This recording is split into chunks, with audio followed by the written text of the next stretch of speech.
بسم الله الرحمن الرحیم. د قوانینو صرف په سلسله کې دا زمونږه شپږ دیرشم نمبر درس دی. ان شاء الله تعالی په دې درس کې به مونږه د یوسرو والا قانون دا په تفصیل سره ذکر کوو. د قانون د ذکر کولو نه مخکې د تمهید به طور باندې د څلورو خبرو ذکر کول دا ضروری دي. لومبۍ خبره ده چې کومه کلمه دا د افعلو په وزن باندې نو د هغې درې قسمونه دي. یو افعلو تفضیلی، دویم افعلو اسمی او دریم افعلو صفتی. افعلو تفضیلی دې ته وایي چې یوه کلمه هغه د افعلو په وزن باندې او په هغې کې د معنی زیاتوالی بیان شوی په نسبت د بلې کلمې. مثلا مونږ وایو زید ازرب من عمر، زید زیات وهل کوونکی دی په نسبت د عمر. نو په ازربو د معنی زیاتوالی بیان کړی دی. افعلو اسمی هغه دې ته وایي چې په هغې کې صفتی معنی نه وي بلکې هغه د چا نوم وي. د هغې مثال دی احمد. نو احمد د افعلو په وزن باندې دی او په دې کې نه د معنی زیاتوالی بیان شوی دی او نه په دې کې صفتی معنی ده، لہذا احمد د افعلو اسمی دی ځکه چې دا د یو کس نوم دی. دریم قسم مونږ سره دی افعلو صفتی. افعلو صفتی دې ته وایي چې کلمه د افعلو په وزن باندې او په هغې کې د صفت معنی یعنی د رنګ یا د عیب معنی. مثلا احمر، نو احمر دا د افعلو په وزن باندې دی او په دې کې د رنګ معنی ده، احمر باندې سرخ. نو دا خو مونږ سره لومبۍ خبره شوه. په لومبۍ خبره کې مونږه د افعلو درې قسمونه بیان کړل. یو افعلو تفضیلی، افعلو اسمی او افعلو صفتی. دویمه خبره دا ده چې کومه کلمه د فعلا په وزنی نو د هغې هم دغه درې قسمونه دي. یو فعلا تفضیلی، دویم فعلا اسمی او دریم فعلا صفتی. فعلا تفضیلی دې ته وایي چې کلمه د فعلا په وزنی او په هغې کې د معنی زیاتوالی بیان شوی په نسبت د بلې کلمې لکه زربا. او فعلا اسمی دې ته وایي چې هغه د چا نومي. د هغې مثال مونږ سره دی توبه، دا د یوې ونې نوم دی. او دریم قسم مونږ سره دی فعلا صفتی چې کلمه د فعلا په وزن باندې او په هغې کې د صفت معنی. د هغې مثال مونږ سره دی حیکا، دام په اصل کې دی حویکا، بیا پکې قانون جاری شوی دی نو حیکا ته جوړ شوی دی.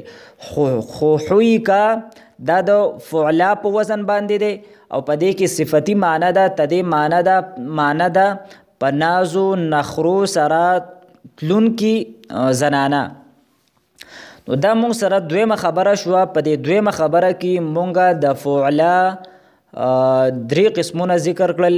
یو فعلا صفتی، فعلا اسمی او فعلا تفضیلی.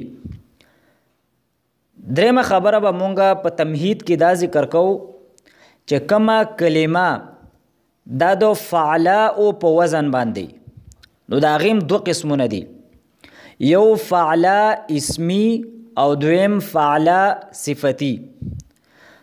فعلا اسمی دا به مونږه هغې ته وایو چې کلمه دا د فعلا او په وزن باندې او هغه د چا نومي.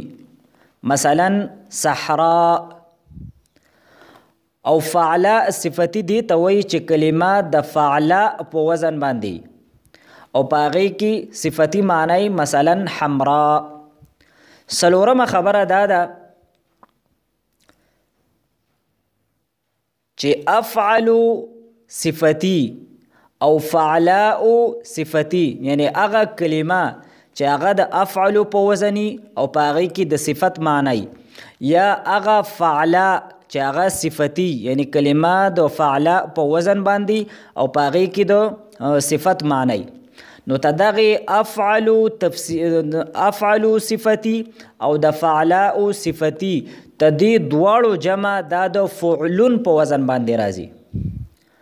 مثلا احمر او حمراء، احمر دا افعلو صفتی دی او حمراء دا فعلاء صفتی دی او ته دې دواړو جمع دا حمرون راځي. نو څلورمه خبره موږ سره دا شوه چې افعلو او د فعلاء صفتی جمع دا به موږ سره د فعلون په وزن باندې راځي. نو دا د تمهید په طور باندې موږ سره څلورې خبرې شوې. اوس د دې نه بعد موږ قانون ذکر کوو.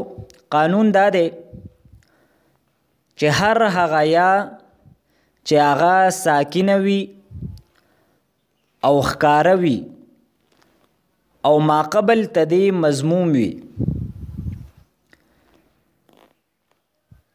ته دې سره سره چې دغه یا د باب افتعال د فا کلمې په مقابله کې نه وي او د افعلو فعلاء صفتی په جمع کې نه وي او دغه یا په فعلا صفتی کې هم نه وي، نو ته دغه یا په وو سره بدلول دا واجب او ضروری دی. نو په دې قانون کې مونږ ټول شپږ قیدونه ولګول یا شپږ شرایط هم ولګول.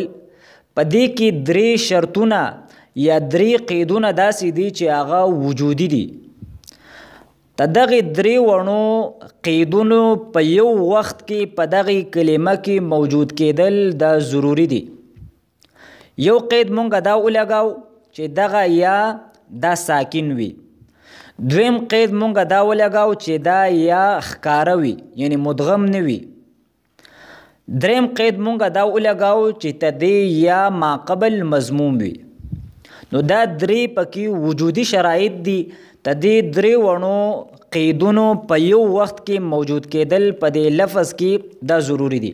که په دې درې وړو قیدونو کې یو هم نو نو په دغه لفظ دغه یا به بیا مونږ په وو سره نه بدلو. د دې نه علاوه مونږ درې قیدونه او درې شرایط داسې ولګول چې هغه عدمي دي یعنی د هغې نه کېدل نه موجود کېدل په دغې لفظ کې دا ضروري دي او دغې دریو ته موانع ویلی کېږي. که په دغې دریو کې یو هم په دغې لفظ کې موجود نو بیا به هم دغه یا دا به مونږ په وو سره نه بدلو. په دغې موانعو کې لومبی مانع مونږ دا ذکر کو چې دغه یا د باب افتعال د فا کلمې په مقابله کې نه. دویم هم دا ذکر کو چې د افعلو او د فعلاء صفتی په جمع کې دغه یا نه. او دریم قید مونږ دا ولګاو یا دریم مانع مونږ دا ذکر کو چې د فعلا صفتی کې دغه یا نه وي. که به فعلا صفتی کې دغه یا وا نو بیا به پکې هم دا قانون دا نه جاری کېږي. مثلا مونږ سره لفظ دی یویسرو بر وزن یفعلو. اوس په دې یویسرو کې دا درې واړه قیدونه موجود دي، دا درې واړه وجودي شرایط هم پکې موجود دي او ته دغې درې وړو موانعو نه پکې یو مانع هم نشته. لہذا دغه یا په وو سره بدلول دا واجب او ضروری دی. مونږ که دې لفظ ته په غور سره وګورو نو په دې مثال کې په یوی سرو کې یا ساکن هم ده او غیر مدغم هم ده او ماقبل مضموم دی. دا درې واړه وجودي شرایط دي او دا درې واړه پکې موجود دي. اوس په دې لفظ کې کوم درې موانع مونږ ذکر کړي دي نو په هغې موانعو کې یو هم نشته دی. نه دا باب افتعال د فا کلمې په مقابله کې دا یا واقع شوي ده او نه یوسرو د افعلو او د فعلاء صفتی جمع ده او نه یوسرو د فعلا صفتی ده. لہذا دا یا مونږ په وو سره بدل کړه نو مونږ سره د یوسرو نه جوړ شو یوسرو. په دغه وجودي شرایطو کې لومبه شرط مونږ دا ولګاو چې دغه یا ساکن وي. کچری دا یا ساکن نه وه او دا نور ټول شرایط موجودو، دا دو وجودي شرایط هم موجودو او دا درې موانع هم نو، بیا به هم پکې دا قانون نه جاری کیږي. مثلا مونږ دا قید ولګاو چې یا ساکن وي نو اوس دا قانون به په بویعه کې نه جاری کیږي. اگر چې دلته د یا نه مخکې حرف باندې ضمم ده او دا یا غیر مدغم هم ده او نه دا یا د باب افتعال د فا کلمې په مقابله کې واقع ده او داسې دا دو نور موانع هم پکې نشته.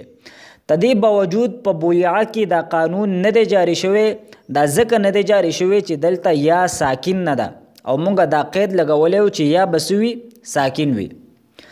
دویم قید مونږ دا لګولی چې دغه یا دا به ښکاره وي، یعنی مدغم به نه وي. که مدغم وه نو بیا به پکې دا قانون نه جاری کیږي.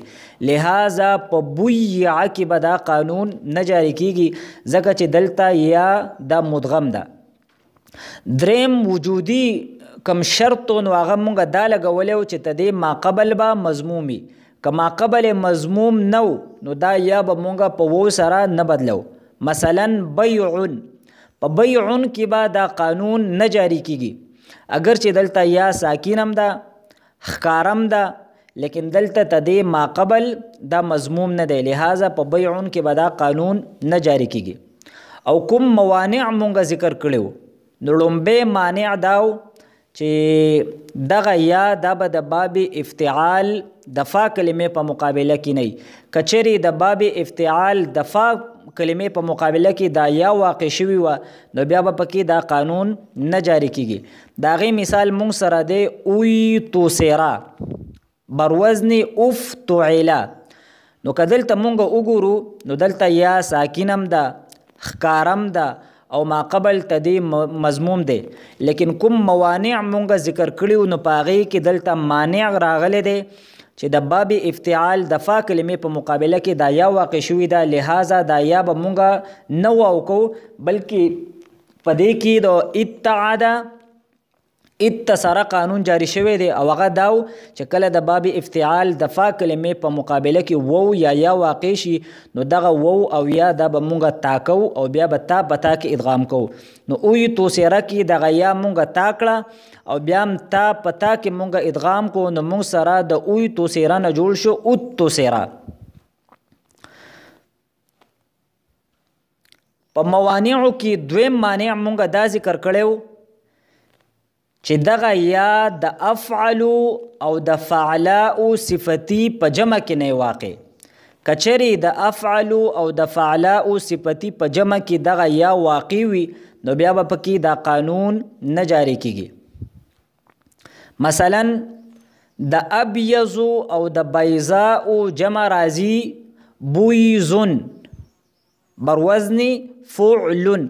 نو دلته که مونږ وګورو نو یا ساکن هم ده ښکارم ده او ما قبل تدې مضموم دی. بیا پکې هم دا قانون نه جاری کیږي ځکه چې دا لفظ مونږ بوزن دا نه وایو بلکې دا مونږ بیزن وایو او تدې وجه دا ده چې دلته دغه مانع موجود دی. دا د افعلو او د فعلاء صفتی په جمع کې واقع ده. لہذا دغه یا دا به مونږ په وو سره نه بدلو بلکې ما قبل ضمه دا به مونږ په کسرې سره بدلو. نو بویزن دا به مونږ بوزن نه وایو بلکې بیزن به وایو. دریم مانع مونږ دا ذکر کړیو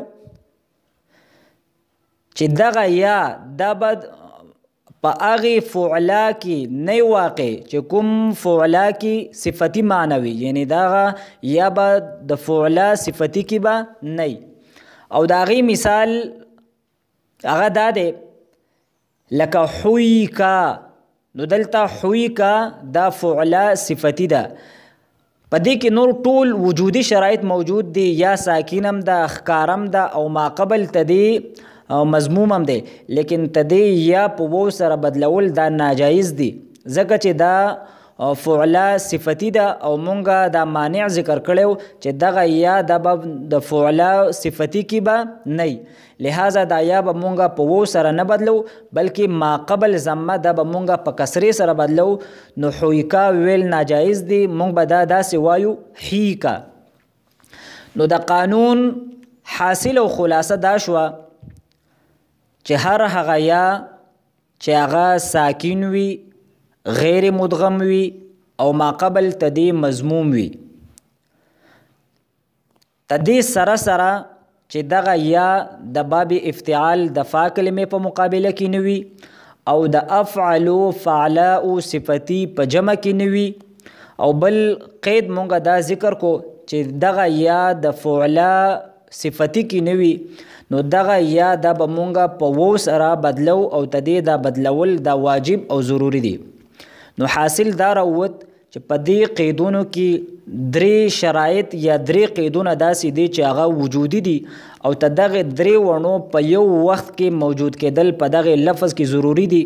لومبی قید دا چې دغه یا ساکن وي، دویم چې دغه یا ښکاره وي یعنی غیر مدغم وي، او دریم ما قبل تدې مضموم وي. دا درې وڼه وجودي شرایط دي او تدې درې وڼو په یو وخت کې په دغه لفظ کې موجود کېدل دا ضروری دي.